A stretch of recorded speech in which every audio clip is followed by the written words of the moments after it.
Assalamualaikum warahmatullahi wabarakatuh. Selamat datang ke segmen Santapan Jasmani ya, bersama Dr. Azhar. Setiap pagi kita buat sarapan almat surat, kita baca almat surat dan baca makna. Kemudian kita berbincang sedikit tentang santapan jasmani berkenaan tentang dakwah kesihatan kita, bagaimana hendak jaga makan, exercise dan gaya hidup yang sihat. InsyaAllah itu dakwah saya, kita bersemualah kan, untuk kita membantu masyarakat Malaysia mengurangkan kadar obesiti kan. Sekarang ni terlalu ramai orang yang overweight dan obese. Jadi kita nak buat ni, insyaAllah kita istiqamah setiap pagi dan kita akan tayangkan dalam YouTube selepas ini. Ya. Tajuk perbincangan hari ini ialah tajuk stres. Ya. Stres. Kita dah baca dalam almat surat tadi tentang ayat Quran surah Al-Baqarah 286 berkaitan dengan stres. Di mana Allah telah menegaskan kan, Allah tidak membebani seseorang itu melainkan dia mampu untuk mengatasinya kan. Kita akan kalau kita akan gunakan apa-apa masalah yang buatkan kita stres tu sebagai batu loncatan kita, ya, sebagai peluang untuk kita memperbaiki diri, peluang untuk kita menguatkan diri, dan kita atasi masalah itu. InsyaAllah kita akan menjadi orang yang lebih kuat, menjadi orang yang lebih baik di sisi Allah, insyaAllah. Ya, balik kepada stres. Ya, kenapa diet tak boleh stres? Ya, kalau kita tengok video saya sebelum ni, kenapa diet tak boleh berlapar, kan? Dia lebih kurang sama. Sebab stres ni buatkan kita rasa lapar. Lapar ni buatkan kita stres. Kan? Dia berkait rapat. So, kena pasti dulu stres. Apa itu stres? Stres ni bila kita rasa tekanan pada diri kita. Stres tak apa sebab dia masih sikit, masih boleh kawal. Pressure payah. Ada orang dia pressure sampai dia fear, sampai dia paralyze. Sampai dia tak boleh nak buat apa-apa. Yang itu tahap bahaya lah. Yang tu kalau boleh kita dapatkan khidmat nasihat pakar, kan, pergi jumpa dengan doktor pakar sakit jiwa ke, kan, mungkin ada ubat yang boleh dibantu kan. Tapi stres ialah satu tindak balas fiziologi, maknanya tindak balas yang normal bagi setiap manusia. Semua manusia patutnya ada stres. Kalau tak ada stres, kita akan berada dalam comfort zone yang mana kita tidak akan memperbaiki diri kita, kan. Kalau keliling kita semua orang kaki ampu, semua yes boss, maka kita tak ada stres, ditakuti, kan, nanti kita akan terjerumus dalam kancah masalah, kan. Kita akan berlaku corruption, kan, kita akan berlaku kita perasan kita ingatkan diri kita dah bagus, kan, padahal sebenarnya belum cukup bagus, kan, banyak lagi ruang yang boleh kita perbaiki. Itu contohlah, ya. Jadi kita perlu stres untuk elakkan kita daripada comfort zone. Kita nak perbaiki diri kita setiap masa, ya. InsyaAllah lebih baik hari ini lebih baik daripada semalam, kan. Maka itu untunglah, insyaAllah. So, macam mana nak kenal pasti stres? Stres ni ada macam-macam perkara lah yang boleh buatkan kita stres, kan. Pekerjaan, kan, rumah tangga, relationship, kewangan, study, kan. Macam-macam lagi. Semuanya macam expectation orang pada kita, kan. Kita perlu buat duit untuk menyara keluarga, kan. Kita perlu belajar untuk nak dapatkan kerja, kan. Contohnya, kita perlu keluar pergi berjumpa dengan orang untuk menjual ke apa ke, itu pun stres juga, kan, pada setengah orang. Jadi apa yang kita boleh buat ialah satu, kita dah kenal pasti stres ni dari segi perubatan dia berkait rapat dengan hormon kortisol. Hormon kortisol ni dia keluarkan daripada kelenjar adrenal dekat atas kita punya buah pinggang. Dia keluarkan adrenalin juga, kan, dia buatkan kita bersedia untuk menghadapi kecemasan, ya. Itu tujuan dia, stres ni, supaya kita punya jantung laju, kita punya pernafasan lagi kuat, kita lebih alert, supaya kita bersedia untuk kecemasan. Tapi kebanyakan waktu kecemasan tu tak berlaku. Kalau kita sentiasa stres saja, dia ada banyak dia punya kesan buruk daripada diri kita lah. Kita akan mudah lupa, kita punya pemikiran tak boleh nak fokus, kan. Banyak lagi kalau berlaku chronic stress. Lagi satu, chronic stress juga buatkan badan kita fatigue. Fatigue ni dia tak larat. Macam kita kalau tak cukup tidur, kan, makan tak menentu, air pun tak cukup, itu pun boleh buatkan stres pada badan juga, buatkan chronic fatigue juga, Ya, apa tu cara dia lah, kalau kita dah penat sangat kita perlu berehat lah. Jangan sampai kita quit pula apa yang kita buat kan. Kalau quit awal sangat nanti dia jadi tabiat lah, semua benda nak quit nanti kan. Kita perlu kawal stres kita, kawal kita punya tindak balas kita, respon kepada stres tu. Okey, jadi nak cerita satu lagi, macam mana nak kawal stres kita kan. Kawal stres ni penting untuk kalau kita nak kuruskan badan, penting sebab kalau kita stres, hormon kortisol tu buatkan lemak terkumpul dalam badan. Dia tak nak cair. Kita exercise lah banyak mana pun, tapi dia apa tu, kalau dia tak nak cair tu, dia tak nak cair juga. Okey, jadi bila kita nak diet kita kena kurangkan stres kita, kita kawal stres kita. Ada 3 cara yang paling mudah lah untuk kawal stres. Ada banyak lagi cara kan, tapi kita bincang 3 je dulu. Yang pertama ialah senaman, exercise yang kita suka. Okey, nak pilih senaman apa yang kita boleh buat apa semua. First, yang kita suka. 2, yang kita boleh buat tiap-tiap hari. Ya, macam saya dulu saya suka main bola tampar, tapi apa tu, zaman sekolah dulu boleh lah ramai kawan apa semua. Sekarang zaman kerja dah dengan busy sibuk apa semua, kita nak berkumpul ramai-ramai main bola tampar dah tak boleh kan. Jadi saya perlu pilih sukan yang saya suka buat bersendirian kan. Saya suka cycling, saya suka swimming, saya suka berlari kan, jogging, dan yang terbaru saya suka pergi gym lah, angkat berat kan. Itu ialah perkara apa tu, senaman yang buatkan saya suka. Bila kita buat perkara yang kita suka tu setiap hari, dia akan rembeskan hormon suka, hormon apa, endorfin nama dia kan, happy. Bukan saja hormon endorfin, ada hormon lain, serotonin pun keluar waktu kita suka juga. Dopamin keluar apabila kita buat perkara kegemaran kita. Dopamin tu boleh buatkan kita ketagih. Ya, itu antara hormon yang buatkan kita ketagih. Ketagih benda baik tak apalah, ketagih benda senaman kan, ketagih makan makanan sihat, tak apalah. Ketagih nak bersama dengan keluarga, itu tak apa, bagus. Dia ada dopamin. Lagi satu hormon yang pentinglah hormon oksitosin. Oksitosin ni love hormone dia panggil kan. Apabila kita jatuh cinta kan, ataupun kita apa tu, cuddle hormon kan, berpelukan, itu akan keluar hormon oksitosin. Dia happiness yang bukannya excited. Dia bukannya macam kita excited terlompat-lompat tu bukan oksitosin. Dia happiness yang tenang, yang kita sayang, menyayangi. Itu kita boleh keluarkan juga, insya-Allah. So itu perkara-perkara yang boleh hormon yang boleh mempengaruhi stres kita. Satu, senaman, dan 2 ialah ibadah.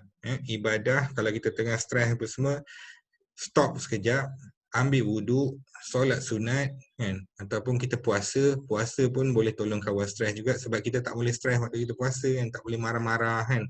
Mindset kena betul kan. Dan yang ketiga, back to nature.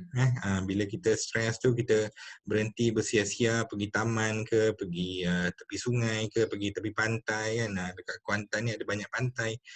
Kita pergi sana, kita rasa happy. Kita dengar deruan ombak, dengar bunyi air terjun kan, burung-burung berkicauan. Tu semua tu akan bantu kita hilangkan stres. Ya, tu 3 yang paling utama. Tambahan sikit lah, okey. Tambahan sikit, kita bergaul dengan orang positif. Itu pun penting juga. Ya, kalau kita nak kurangkan stres, kita jangan bergaul dengan orang yang selalu mengeluh, orang yang selalu condemn sana sini kan. Kita pun nanti bertambah stres. Orang tu stres buatkan kita stres kan. Kita bergaul dengan orang-orang positif kan. Halaqah sarapan Ahmad Surat kan, kelas ngaji online kan. Itu semua tu circle orang-orang yang positif, yang sentiasa nak memperbaiki diri, sentiasa nak memberi manfaat kepada orang lain, insya-Allah. Ini grup yang sangat bagus untuk kita join kan. Setiap pagi insya-Allah kita ada. Jadi itulah saja tips yang saya nak bagilah untuk kawal stres kan. Pertama senam, kedua ibadah, ketiga back to nature. Bonus tips, bergaul dengan orang positif.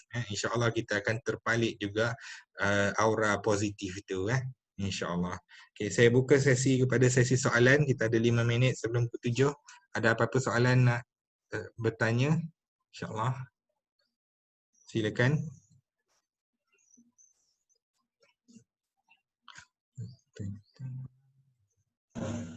Assalamualaikum Doktor. Salam Kak Ida. Kak Ida juga Nen. Okey, alhamdulillah, masya-Allah, tabarakallah. Ni pelajar Okey, terbaik ni, selamat. pelajar terbaik. Amin, masya-Allah. Pagi-pagi high energy daripada doktor. Okey, hari ni rasa kembang kepala pula dengan Ustaz Man pula kan. Allahu akbar. Tajuk luar biasa hari ni, stres. Sebenarnya memang panjang nak tanya dengan doktor. InsyaAllah saya nak minta jasa baik doktor berkaitan dengan stres ni. Kita tahu tambah-tambah dalam PKP kan, yang baru-baru ni itu antara, memang kita tahu juga salah satu stres adalah penghapus dosa kita dan ladang pahala, betul kan? Kalau tak Betul, silap Kak kan. betul. Tu dalam ni saya nampak ramai anak-anak muda. Kalau doktor dapat bagi sedikit tip untuk anak-anak muda halak dia apa untuk stres ni. Masih doktor? Okey, waktu PKP ni dia ada cabaran yang luar biasa sikit.